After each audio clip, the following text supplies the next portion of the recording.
we selected the great part of how she's presented here is that the angle to 43.21 degrees to the port side allows us at a lot of different angles to see how you actually can look into the open payload bay doors.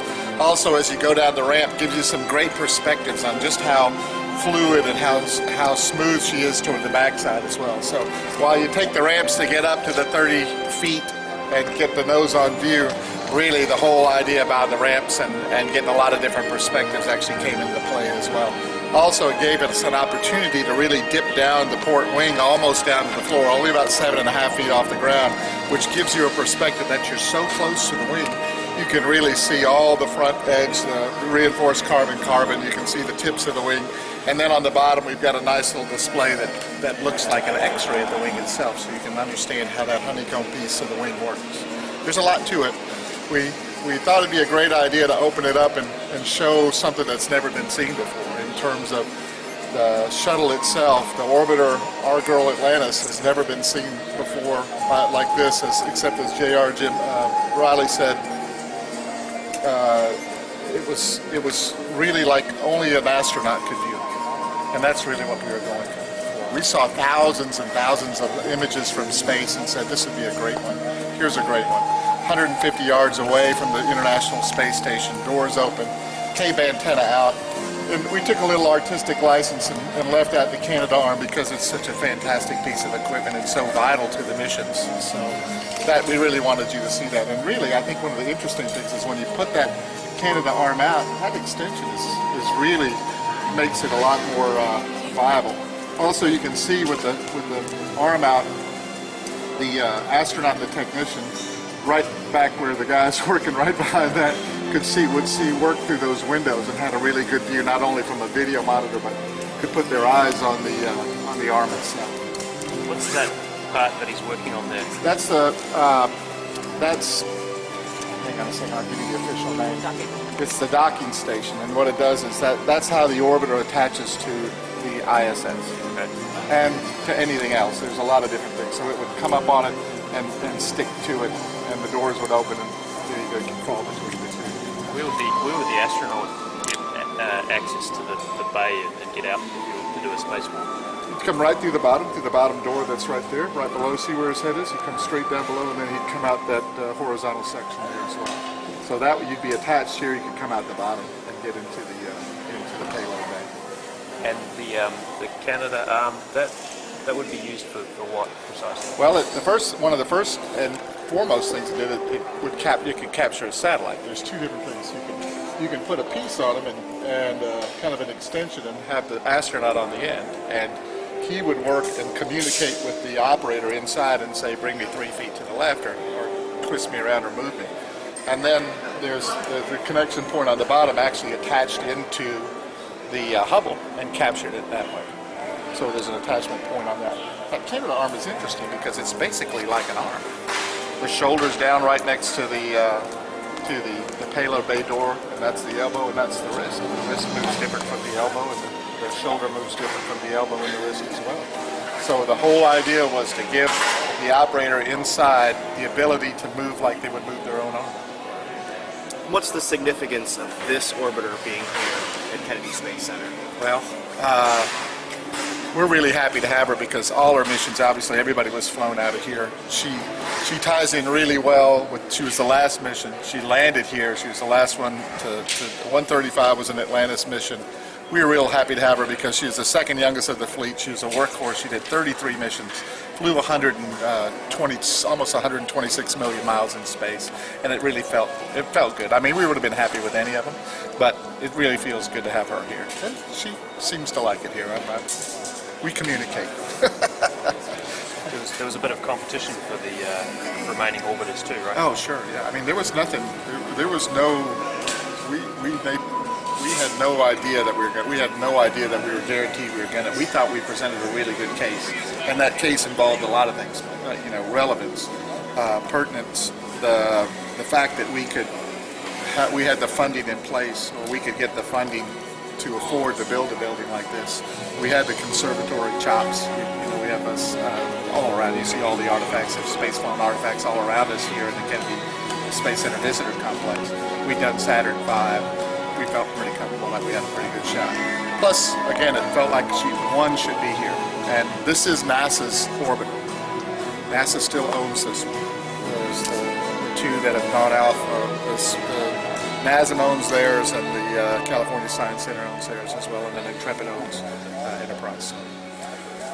You've given a bit of a preview to some folks. Maybe people who work on the program in some regard, and some members of the public too. What's been the reaction when they come through and see the orbiter here? I don't know what the exact word would be. Overwhelming. It's pretty good. I mean, it's been amazing. If you stick around here, we're probably going to open up for the public a little bit later this afternoon. But when the door rises up and you can see the people, it's a cool thing up here from this angle. You can see in there, and you can see their reaction. The reveal is pretty dramatic. There's a lot of clapping. There's a lot of shouting. There's tears. There's everything that you want as a designer or an implementer or a builder or anybody involved with an event or an attraction like this, is to get that kind of reaction. It's very, very emotional. And it kind of varies from time of the day and who's in there. It's really interesting to watch.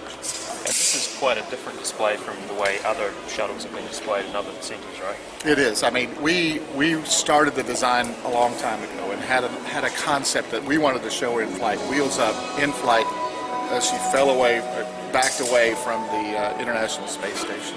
And that's what we think we've done that. The others, right now, there's all the other ones are wheels down. Or wheels up on one, but still on the ground, and you walk around. Here you've almost got we say a 360 view, but maybe a 270-degree view of it. But it's, we've given you an opportunity to see it. Very few people have actually seen it like this, because when it was in the orbiter processing facility, that's a purpose-built facility, and it had all these different ramps and layers and pieces that held it in place, and you couldn't really get a good view of it. And the first time I saw this in the orbiter processing facility, there was I didn't even know I was looking at it, because we came in you come in from the bottom and we went straight up on the top, and all I did was look down and see the top of the wing, and it was like, oh, where's the whole shuttle? And then here, when we rolled it over for the first time and then lifted it up and got to that 43 degrees, it was pretty impressive, because you can see it all. Now, when we turn on the show lights and we turn on the show itself, it's pretty impressive. I think people seeing the shuttle like this, I mean, it looks like a fantastic machine. It could still fly if the program hadn't been cancelled. So there's that too. Do you think people looking at this shuttle get any sense of kind of regret that the program's not still going? Well, I'm sure there's some of that, but she's on mission. I mean, she's on mission right now. 135 was her last mission to space. This is her mission to inspire and educate and get people understanding where we're going with the next part of exploration in space. Missions come to an end. This was what made this so unique. It was a long mission. I mean, it's 30 plus years of this program. That's pretty incredible. That came to an end. Now what's next? We built off what this whole program did. We built off of that, and then NASA and the commercial crew program to take it to whatever the next level is. There's probably some regret. I mean, it's a beautiful machine. One of the things that we should all be proud of, and it's not just U.S. based, but everybody that sees it can really see the results of incredible human endeavor to design and build. Look at how this thing is built. It's perfect. People come by and don't believe it's real, which is pretty interesting to me. It's the real deal. I mean, it's it. It rolled over, it came off, it landed. I've seen it. This isn't fake. This is the real deal. It's what we have to show that nobody else has to show. That you can get this close to an artifact that's flown in space 126 million miles. And it's a workhorse. She's a workhorse too. I mean, all of these guys were built to work. There's a line in our pre-show that says the trip to the moon was a camping trip. Now let's go to work. And what we did with this is she went to work. She launched satellites. She launched telescopes. She built the fleet built the ISS. I mean, this is incredible. The stuff that they built, the legacy that keeps going. The ISS last night at 9:30 flew over my house. That's still going. That's got another, 10 years or whatever. Hubble is still up and putting out better pictures now than it ever has. And Atlantis was the last one to meet Hubble and get her fine-tuned. And the pictures we hear back, even as late as 2 weeks ago, said the imagery that's coming back from Hubble now is better and more functional than it's ever been. So, this is a long-lasting legacy. Not only was the next program built off the backs of this, but there's still pieces in space that are a direct result from what they did as a program. Is this going to be a draw for people to come to the Kennedy Space Center, do you think? Gosh, I hope so. You know, that's the intent. I mean, our intent is to tell, our mission at the Kennedy Space Center Visitor Complex is to educate and inspire future explorers. And if we can get every 6th grader in Brevard County and all the 5 counties and all over the state of Florida to come and look at this, you know, if we inspire 10 of those guys to move forward, that's awesome. You know, but it's really, it shows what humans can do when they put their minds to it. Because it is a bit of a time of transition for the Space Coast, you know, with the closure of this program and looking ahead to what is going to happen next. Could be a while before that really ramps up. You know, that's yes and no. There's a lot of stuff that's going on here. We've had launches here in the last couple of months. There's a ton of stuff going on in the commercial crew program. There's a lot of non-governmental businesses that are really stepping in to fill the void, that work with the government to make sure this program moves forward. I mean, everything from SpaceX to Boeing to everybody's got something going on here. So we're excited. It's not a concentration of a lot of people working on a single program. It's spread out, and I think there's some pretty good feelings around this area that we're going to come back. Every program goes through an ebb and flow. Started with Gemini and Mercury and Apollo. It's hard to remember back that far because you weren't born back then, but you know, those programs did ebb and flow through here, and that's what's happened here. That's the natural ebb and flow of the program. The last time I spoke to you here, this building was kind of a bare shell. You had dirt on the floor. There were a lot of the cherry pickers kind of working on the walls. Yeah, that's funny. Yeah, you know what? It's funny because when we rolled it over on November 2nd, and on November 1st in the afternoon, I remember walking around through here and saying, wow, this is a big building. And then November 2nd, 24 hours later, I said, man, this building's small. When she rolls in, she took a big chunk of it. The back wall was off. You're right. We had just the bare skeleton. We had most of the stuff overhead before she moved in completed, but we go back now and have to do smaller pieces and continue to tweak this until we get ready to open on Saturday. Has it been how tricky has it been to get from that stage to what it is now virtually complete? Has it been as tough as you thought it would be? This is a big project. This is $100 million. This is technical. This is a national treasure. You know, it's an icon. There's all that stuff, and there was a huge story to tell that runs simultaneously just to get it in place. And that story had to be right, and we feel it's right. And you know, we have a lot of different other missions besides just getting her up and putting her in this beautiful building with this great lighting on it and great soundtracks and the movie that goes with it. We've got more missions than that, but that is to tell a story. I think when you have to combine all those things, it makes it tricky. But I don't know what the answer to that is. It was hard. Yeah, sure, it was hard. There's a lot of people. There's a lot of people that collaborated on this. It's not like I'm standing there turning screws and making all the decisions, or heck, making very many decisions at all. It's just managing that group to make that. And one so keeping it in this, it looks pristine, and keeping it in this shape has taken a bit of technical kind of innovation too. That's kind of I have to tell you, that caught me a little bit by surprise. It's not my area of expertise, so we went to the people that were good at it, a company called Conservation Solutions Inc. out of Washington, D.C. that's done a ton of conservation work on everything from aircraft to some spacecraft. And they came in and worked with our guys. We have a technical team here too, and came up with a comprehensive program. We took thousands and thousands of pictures, every square inch, so we know what condition it was when they got here. And it's our job to keep it in that same condition. When it came over, it rolled over, got a little dirt on it. We took that dirt off, but all the space dust we think we kept into place. And you know, she looks really good right here. There's a program you can actually see in there right now. That's one of the service cranes that we have, lifts that we have in there right now. It's purpose built just to come down. It can't fall any further. It's right where it can go. It allows us to get in and do work in different areas. One of the things too is that we monitor.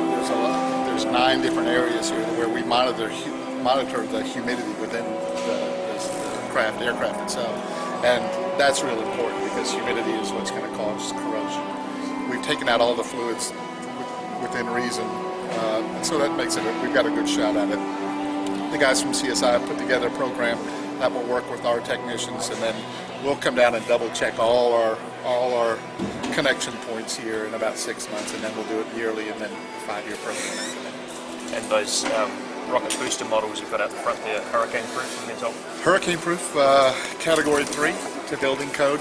Really, that's been a little nerve-wracking because it's just so big. You know, it's 184 feet straight up in the air with a foundation that's 30 by 60 by 5 with 50 different finger piers that go down about 45 to 50 feet into the ground to get it a good grip so it won't twist or turn. But that's a great company out of California called Penwall, and they've done a lot of large-scale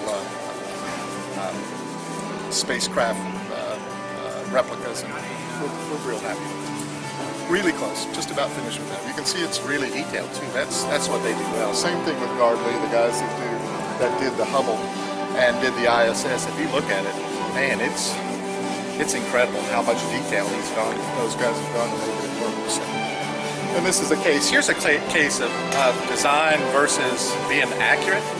The design here of this Hubble, the top panels, the solar panels, are really interesting. They're bright and colorful, and that's what you see from space. But to do it right, this is how it should be displayed, because that's the actual configuration of space. There's a tendency to maybe flip those panels upside down so you can see the cool part of it, but that wouldn't be right. So there you have to go, accuracy versus display, and that's what we come up with here. I think there's plenty of views, especially on that beautiful screen behind it, the Hubble Theater. We've got some imagery that is just out of this world, obviously, and there's a nice little story there too. I think the Hubble story is so intrinsically locked to the shuttle program, because of the launch and saving the shuttle a couple of times and making sure it works. So we're pretty happy with how that connection works. Any final kind of thoughts about how it looks and your satisfaction level with the project? You know what? When you do a project this big, there's little pieces that you're not really crazy about. There's not too many of those on this one. I'm really pretty happy with just about everything here. I can tell you there's a little spot down on the floor down there that I really dislike, but I'm not going to show you what that is. But overall, it's fantastic. The response, the very first time, we had people come through here. We had a lot of astronauts come through, and a lot of former NASA people, and current NASA people, and USA people, before we got to this point here, before we ever started showing the film, and they were all, ooh, and I just said, oh, well, that's just, that's because they're emotionally linked to it. But the first time last Monday when we opened the door for the staff, our staff, and they did this, the whole lean back thing, and wow, I said, okay, that's pretty good. But when we opened it to the public for a technical rehearsal, there's no discounting the fact that we hit a home run with it, because the public will tell you if they like it or not, and they really like it. So I'm very happy with it. I'm happy with the fact that we collaborated and we worked through all the technical issues and did things that a few people had told us that wouldn't work. And there's a certain satisfaction in that. So, especially on a project this big. But, also we've taken care of her. No nicks, no bumps, nothing broken. She's beautiful, and we can get really close to her. So I'm really happy with that part of it.